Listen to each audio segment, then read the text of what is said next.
다음 순증감하게 보겠습니다. 그래서 우리가 지난 시간에 맨 많이 했던 게 순영업 현금 흐름인데, 우리가 이제 실무적으로는 이 방법을 이제 쓴다고 제가 이제 말씀드려요. 실무적으로는 영업 손익, 단기 손익에서 플러스 마이너스로 현금 흐름 없는 현금 유입, 현금 흐름 없는 수익비용. 그 다음에 플러스 마이너스 자산부채, 관련 자산부채 증가.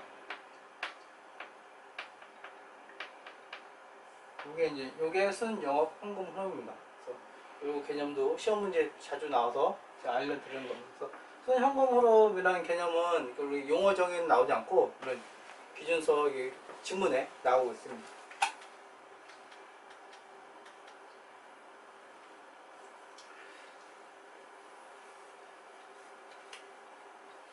그다음에 기본적으로 우리 회계 같은 총액이 기본인 거고, 순액하고 우리 상계는 예외적으로 허용해주고 있습니다. 그래서 다음에 영업 투자 재무 활동에서 발생하는 현금 흐름은 순 중간으로 보고할 수 있다. 예외적으로 허용해 준 겁니다. 그래서 현금 흐름은 기업 활동이 아닌 고객의 활동 반영해서 대리를 하는 거고, 대리는 이제 수수료 주로 이제 대리이기 때문에 이제 순액 위주로 이제 회계 처리를 하잖아요. 그에 맞게끔 이제 해라는 거고, 회전율이 높고 금액이 크면 만기가 짧은 항목 관련된 현금 이체. 이거는 금융권.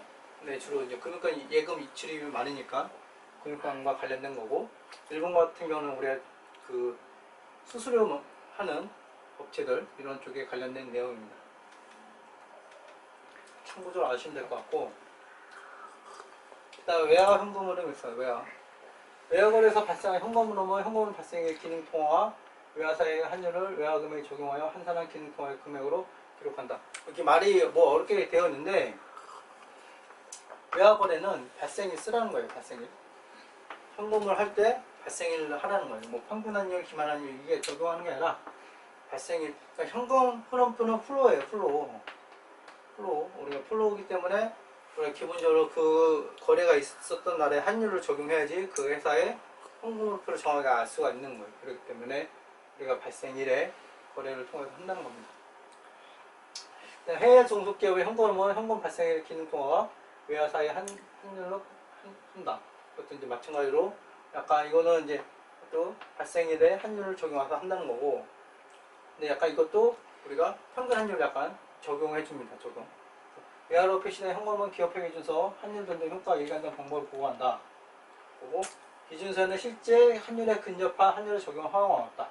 그렇기 때문에 평균 환율, 해외 법인, 해외 종속기업의 현금표를 우리 할 때는 그래서 평균 환율을 허용해 주는 겁니다. 평균 환율을 허용해 주는데 기말로 하지는 않는다는 겁니다. 그래서 요걸 좀 더 설명을 드리면, 실제 이제 연결 재무제표 여러분 이제 점점 중요해지고 있기 때문에 요거는 이제 별도 얘기, 우리가 개발해서 얘기하는 거고, 이 부분은 약간 이제 연결 쪽 얘기하는 겁니다. 연결 쪽도 우리가 그 재무제표를 연결할 때는 그 각 종속기업들이 재무제표를 합치잖아요. BSP를 합치잖아요. 현금흐름표 만들 때도 연결 현금흐름표 만드는 방법도 좀 여러 가지가 있지만, 기본적으로 그 각 기업들, 종속기업들의 현금흐름표를 받아서 그 합산하는 경우가 좀 많이 있습니다. 그런 경우는 해외 종속기업 같은 경우는 외화 현금으로 보내주겠죠. 외화 현금으로 보내주고, 그러면은 우리가 외화 현금으로 보내주면 우리 한국 기업이 때 한국 해활동으로 이제 환산을 해줘야 됩니다. 환산을 해줘야 되는데, 그러면 우리가 기말 환율, 크게 기말 평균 거래일인데, 원칙적으로는 다 거래일, 우리가 여기 21호 보시면 원칙적으로 거래일 발생일에 환율을 쓰는 게 이제 기본인 거고, 예외적으로 평균을 허용해 줍니다. 평균은. 그렇지만 기말은 안 된다. 왜냐면 우리 현금 흐름은 플로우 개념이기 때문에, 기말은 이제 스탁 개념을 표현할 때, 스탁을 표현할 때 쓰는 게 기말인 거고, 플로우 흐름을 표현할 때 이제 평균 개념을 쓰는 겁니다. 그래서 기말은 절대 안 된다. 이런 거를 이제 명확하게 제시를 해주고 있습니다.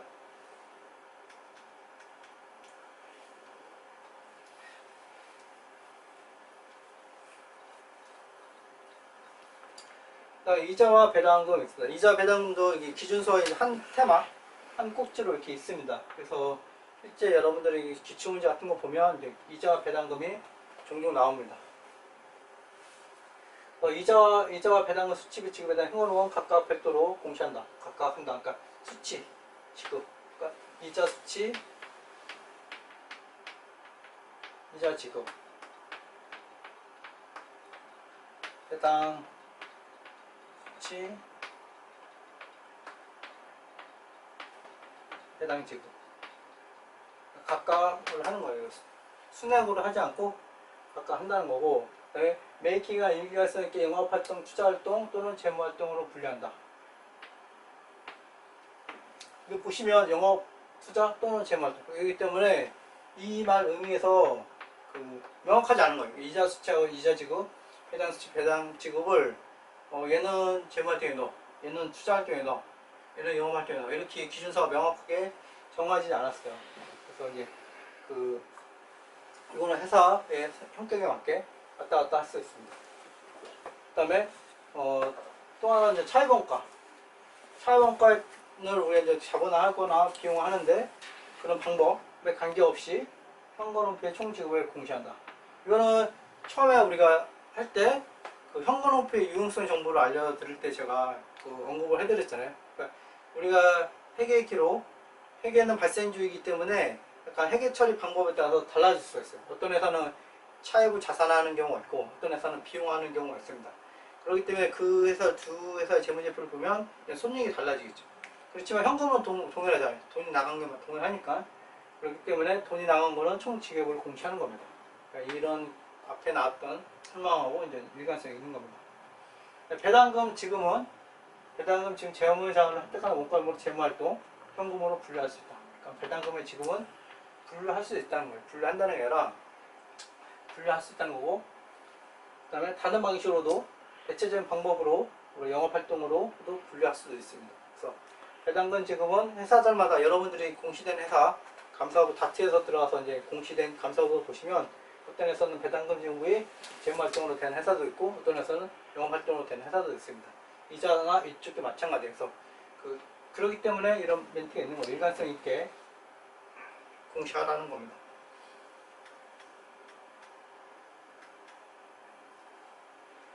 네, 범위세.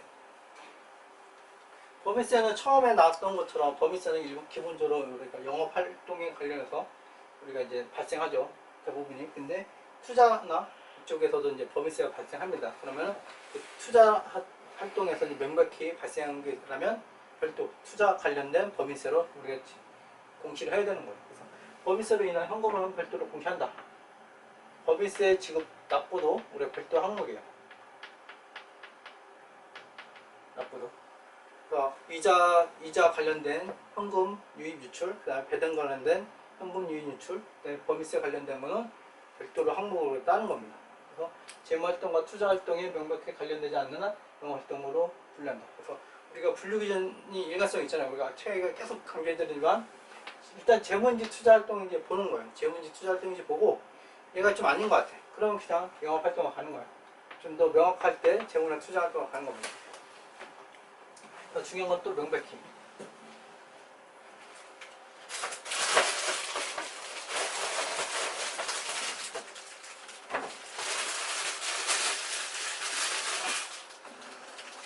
그다음에 종속기업하고 관계기업, 공동기업의 투자가 있습니다. 이 부분은 제가 보기에는 2차에서 2차 기출문제를 제가 본 건 아니지만 2차 기출문제 연결재무제표 관련된 문제가 해마다 출제되는데 연결재무제표 하면서 약간 현금흐름 쪽 연결재무제표 관련된 현금흐름 쪽을 이제 문제 내기 좀 어렵지만 관련된 부분으로 이제 낼 수는 있습니다. 간단하게 문제를 만들어서. 이쪽도 여러분들이 좀 관심 좀 가져서 보시면 좀 좋을 것 같고요.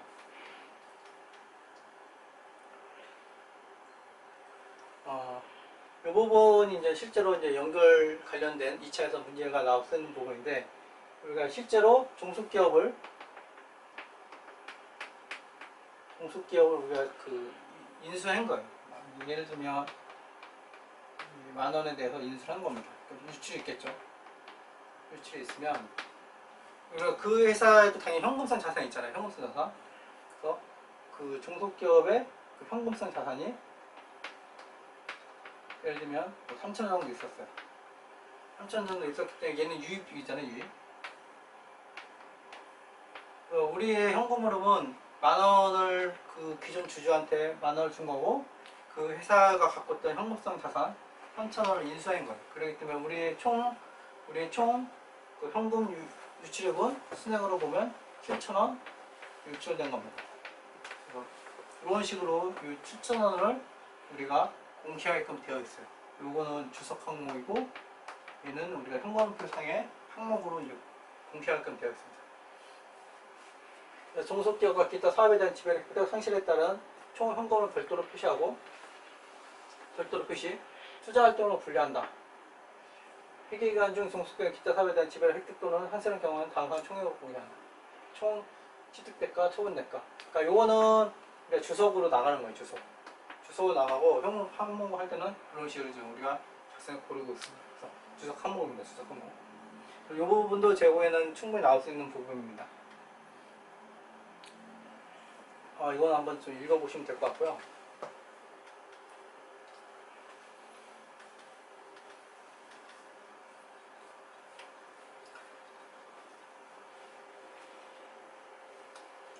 그 다음에 IFRS 기준서 들어오면서 우리 실무에서 좀 강화된 부분이 이제 비현금 거래입니다. 비현금 거래. 비현금 거래의 주석을 좀 많이 좀 강화했습니다. 그래서 이 부분도 이제 개념적인 문제로 뭐 계산한 문제는 나올 일은 거의 없는데, 개념적인 문제로 알 필요가 있습니다. 그래서 현금 및 현금성 자산의 사용을 수반하지 않는 투자활동과 재무활동 거래는 현금비에서 제외한다.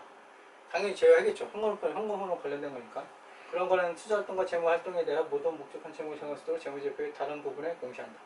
그래서 이런 대표적인 게 이제 우리가 16호 들어오면서 사용권 자산. 처음에 이제 사용권 자산 인식할 때, 만원 인식했을 때 리스 부채 만원. 이거는 이제 다 현금에 안 나타나잖아요. 이거는 다 그냥 비현금 거래입니다. 리스 부채는 아까 했던 것처럼 리스 부채 상환할 때 리스 부채 일부를 우리가 3,000원에 나갈 때 현금 나가니까 현금 3,000원 이렇게 하고, 얘는 우리가 재무활동으로 우리가 공시를 해주는 거예요. 그리고 이제 앞에 나왔던 거고. 그래서 이런 부분이 많이 있습니다. 그 다음에 주로 이제 고정자산을 취득할 때, 실무에서는 현금으로 이제 바로 이렇게 주는 경우는 물론 있겠지만, 금액이 크면 클수록 분할해서 지급하거나 그런 경우가 많습니다. 그래서 우리가 이제 비현금 거래도 우리가 이제 이런 것들은 항목이 있고, 비현금 거래 예를 들면 자산 취득 시 지적 관련된 부채를 인수하거나, 지금 이게 그런 거죠. 이런 표현을 했을 거, 리스로 자산 취득하기. 여기는 리스 취득하는 경우, 주식을 발행을 통한 기업의 인수, 채무의 지분 전환, 이런 것도 이제 중요합니다.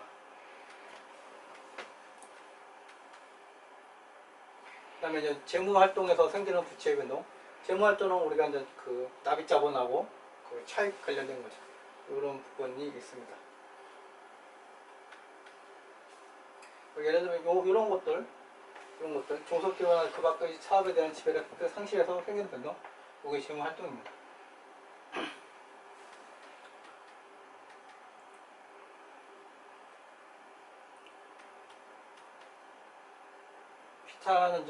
기타는 그 제가 현금표 처음에 했던 것들이, 현금표가 점점 중요해질 거예요. 그러니까 우리가 시스템 회사들이 이제 ERP를 많이 도입하고, ERP 도입한 지도 한 거의 20년 넘고 해서 처음에는 ERP를 잘 사용할지 몰랐는데, ERP도 좋아지고 그래서 현금표에 대한 관심도 높아질 것 같고, 회사들의 이제 보면 이제 재무팀이 하는 게 이제 재무정보를 만드는 거는 이제 두 번째예요. 이제 재무정보 만드는 건 두 번째고, 재무정보 어떻게 활용하냐가 이제 첫 번째고, 그다음에 그 다음 분기에 실적이 어떻게 되느냐 추정하느냐가 두 번이고, 그다음에 현금, 우리 회사 현금이 어떻게 되냐, 이런 것들이 중요해지고 있습니다. 그래서 보시면 이제 영업능력의 유지를 필요한 현금흐름과 별도로 영업능력의 증대를 나타낸 현금흐름 총액, 이거 공시했으면 공시해봐라. 그리고 각 보고부문의 영업, 투자, 재무활동에서 발생한 현금흐름 금액. 그러니까 우리가 부문별 재무정보를 그 주석으로 공시하고 있는데, 현금으로는 조금 이렇게 청구상으로 되고 있습니다. 그렇지만 이 부분도 이제 어느 순간에는 당연히 의무 쪽으로 이제 바뀔 가능성이 있습니다. 현금으로 조금 관심을 가져주시는 게 좋습니다. 마지막으로 우리 시간이 되는 한도 내에서 이제 기출 문제를 풀어보기 전에 여러분 우리 시험 문제는 테크닉이 있어요. 제가 지금 기준서는 개념적인 거고 이론적인 거고 여러분들이 이제 현금으로 할 때는 테크닉 쪽에 있습니다. 테크닉.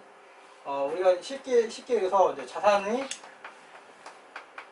부채고 요 개념만 알면 됩니다. 자본입니다. 자산하고 부채 자본이고, 그래서 자본이 증가하면 자산이 증가하고, 뭐 부채가 증가하면 자산이 증가하고, 뭐 이런 개념이죠.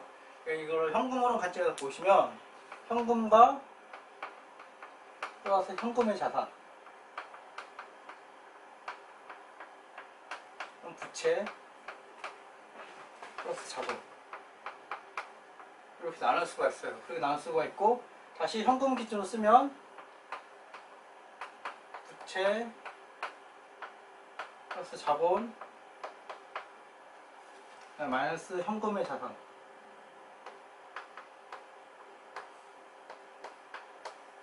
그래서 우리가 이런 등식을 얻을 수 있습니다. 여러분들 충분히 다 이해가 되고, 그렇기 때문에 부채가 들면 현금이 느는 거예요. 부채가 감소하면 현금이 감소하는 거예요. 그러니까 다른 조건은 다 일정하다 그러면, 그 다음에 자본이 늘면 현금이 느는 거고, 자본이 감소하면 현금이 감소하는 거예요. 그리고 자산이 늘면 반대로 마이너스가 있기 때문에 현금이 감소하는 거고, 자산이 감소하면 현금이 느는 거예요. 그러니까 우리가 상식적으로 생각해서 자산을 취득할 때 현금이 나가잖아요. 그러니까 자산을 취득한다는 거는 현금이 감소하는 거고, 자산을 팔면은 돈이 들어오니까 현금이 유입되는 거고.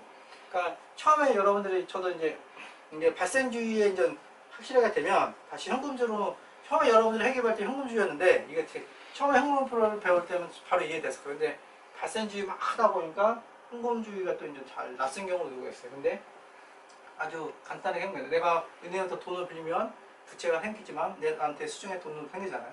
그래서 이 개념으로 접근하시면 상당히 쉽습니다. 실제로 이런 접근으로 우리가 그 기업의 실무에서 현금표도 그릴 때도 이런 식으로 그리고 검증도 이런 식으로 하고 있어요.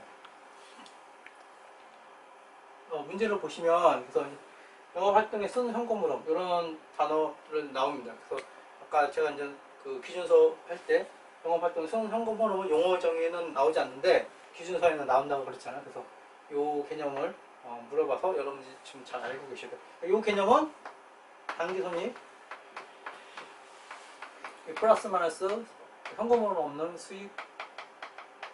수익과 비용이고, 플러스 마이너스 관련 자산 부채 변동입니다. 관련이에요. 관련, 영업 관련. 이렇게.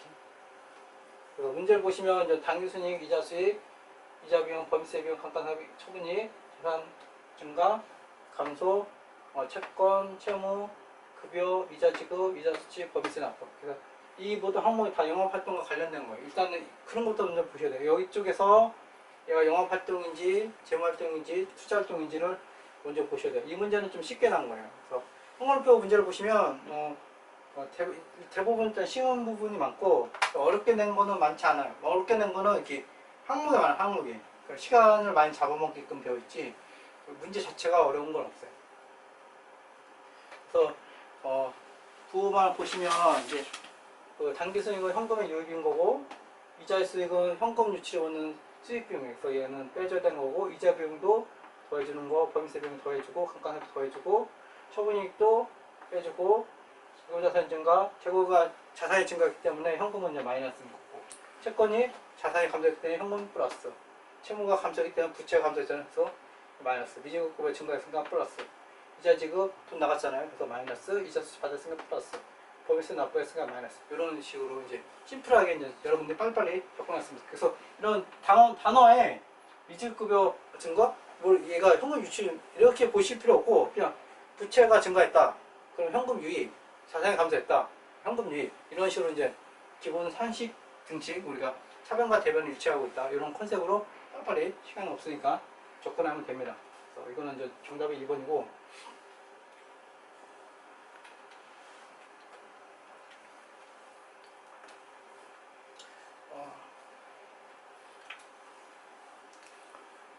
이 문제는 정보를 많이 줬어요. 정보를 많이 줬고, 문제 보시면 세무사 2017년 문제인데,